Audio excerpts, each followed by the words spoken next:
どうもこんにちは、ギターショップトニークの小沢です。今回はエピフォンについてやっていこうと思います。はい、今ではですね、ギブソンの傘下のブランドというイメージが強いエピフォンなんですけども、実はものすごい長い歴史があるんですね。今回その歴史と、代表機種だったり、ギブソンと、エピフォンの違いについてともろもろ解説して、サウンドチェックもやっていこうと思います。はい、よろしければ最後までご視聴ください。ということで本編へどうぞ。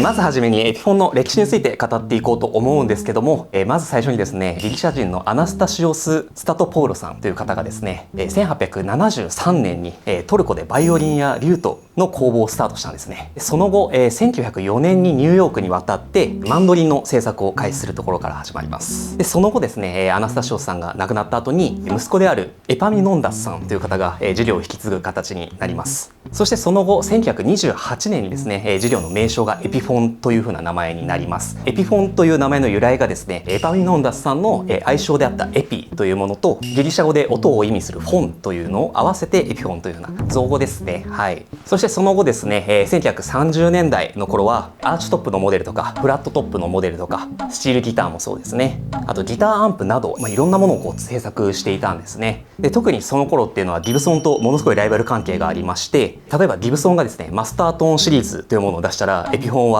マスタービルドシリーズというものを出したりとか、当時ギブソンが最大のボディと思われる18インチのギターですね、スーパー400というものを販売すると、エピフォンはさらに大きいサイズ 18.5 インチのエンペラーを製作したりしますね。その後1945年ですね、エパミノンダスさんが亡くなってしまいまして、その後ですね弟に事業が引き継がれるんですけども、戦争の影響もあったりして、ここからエピフォンが低迷期を迎えてしまうんですね。でその後1957年にギブソンから買収されますね。この経緯としてはなんですけども、危機的状況だったエピフォンにレスポール氏がギブソンの社長ですね、レッド・マッカーティ氏に手を差し伸べるように進めたみたいですね。でそこからギブソンに買収されたので、その後はギブソンのカラマズ工場にてギブソン製品と並行して製作されるようになりますね。その後60年代後半ですね、ギブソンの親会社であるシカゴミュージカルインストゥルメンツが ECL に買収されまして、その後米国での生産が終わりまして、1970年代は日本に製造場所が移されます。その後ですね1980年代に入りまして、日本での生産コストが上昇してしまったので、サミック社と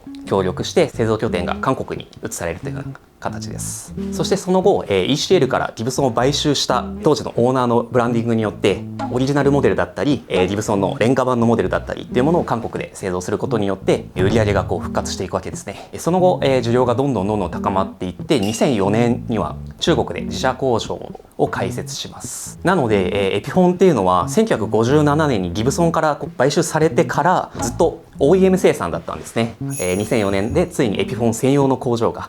設立されたっていう風な話ですね。その後ですね2006年に山野垣さんとギブソンの販売代理店契約を終了に伴って、現在はアメリカのギブソン社直属の日本法人ですね、ギブソンジャパンが日本向けにモデルを供給していますね。そして2023年には150周年を迎えまして、現在でも生産され続けているという歴史です。はい。そしてエピフォンをですね愛用しているアーティストなんですけども、ポール・マッカートニーとかジョン・レノンとかジョージ・ハリスンとか、あとノエル・ギャラガーとかトム・ヨーク、ジョー・ボナマッサとかザック・ワイルドとかグレーの拓郎さんとか、あと奥田民生さんとか、あと安全漫才のみやぞんさんとかも使ってますね。はい。ものすごい多くの人が使っているブランドだと思います。そしてエピフォンの発明があるんですけども、エレキギターのトーンコントロールを初採用したりとか、あとボディ側から操作するトラスロットとかもそうですね。あとはワウペダルとか電子のチューナーとかボリュームペダルなどなど、現代でおなじみのその機構とか機器っていうのはエピフォンが開発したと言われていますね。すごいですね、本当に発明家ですね。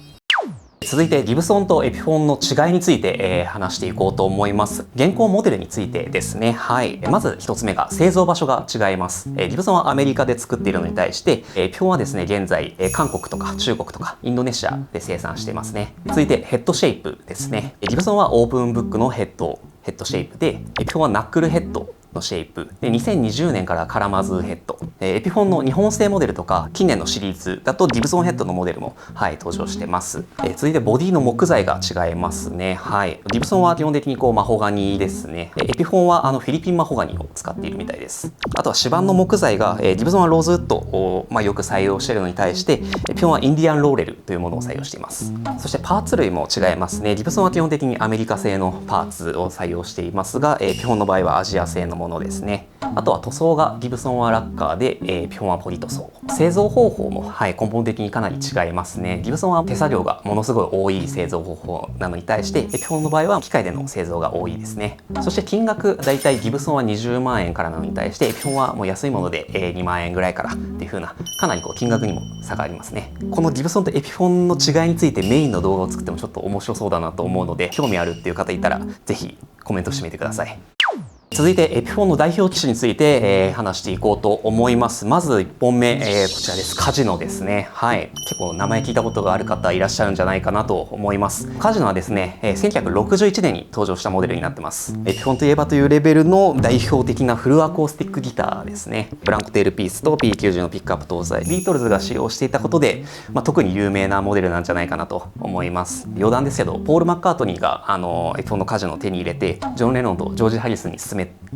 みんな手にするみたいな、きっかけがあったみたいですね。他にはですね、シェラトンっていうモデルがありまして、そちらのモデルは1958年に登場したモデルです。で、エピフォンを代表するセミアコースティックギターですね。ゴールドパーツだったり、指板はブロックインレイでセルバーインディングなどなど、ゴージャスな仕様のセミアコースティックギターですね。で、あとは、テキサンというモデルがありまして、そちらアコースティックギターですね。1958年にこちらも登場したモデルになってます。で、このテキサンのですね、前身モデルにあたる FT79 っていうモデルがあるんですけども、そちらは1941年に登場したモデルです。で、テキサンの特徴としては、ギブソンの J45 と同じボディシェイプなんですけども、ロングスケールなんですね。ギブソンって24.75 インチ、ミディアムスケールなんですけど、テキサンは J45 のボディに、ロングスケールっていう風な組み合わせになってます。このテキサンもですね、ポール・マッカートニーが、1964年の、テキサンをイエスタデイの、作曲とか録音とかステージとかで使用していたみたいですね。他にもですね、リビエラとかエンペラーとかブロードウェイとか、あとはギブソン製品の廉価版としてレスポールモデル、SG、フライング V などなど、あとはアーティストモデルのシグネチャーもたくさん作ってますね。たくさんのラインナップがあると思います。ということで、代表モデルであるカジノとレスポール、早速鳴らしていこうと思います。音聞いてみてください。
れぞれ音聞いていただきました。いかがでしたでしょうか。こちらも、いいですね。やっぱりこっちのそのレスポールモデル、エピフォンとギブソンカスタムショップがコラボして作られた近年のモデルなんですけど、これものすごいクオリティ高いなと思いましたね。見た目もこれすごいかっこいいですし、ヘッドもちゃんとギブソンヘッドになってるっていうやつです。こちら今店頭で13万2000円で販売中なので、はい、よろしければ鳴らしてみてください。こちらのカジノもですね、はい、めちゃくちゃ弾きやすかったです。ネックも細く、はい、で音もやっぱりこうフルアコなのでかなりこう太い感じになっていて、はい、いいギターですね。やっぱり今回こう改めてエピフォンの歴史いろいろ調べてみて、ものすごい興味を持ったというか、面白いブランドだなと改めて思いましたね。ギブソンに買収される前、ニューヨークで作っていた頃のエピフォンっていうのは今でもものすごいこう評価が高くて、ヴィンテージマニアの間ではかなり高値で取引されてるそうなので、もしうちに入ってきたりしたら紹介したいなと思っております。はい、ということでエピフォンについて語っていきましたが、皆様いかがでしたでしょうか。こうだったとか、はい、こういう歴史もあるよとか、何やらありましたらぜひコメントしてみてください。ということで本編終わり。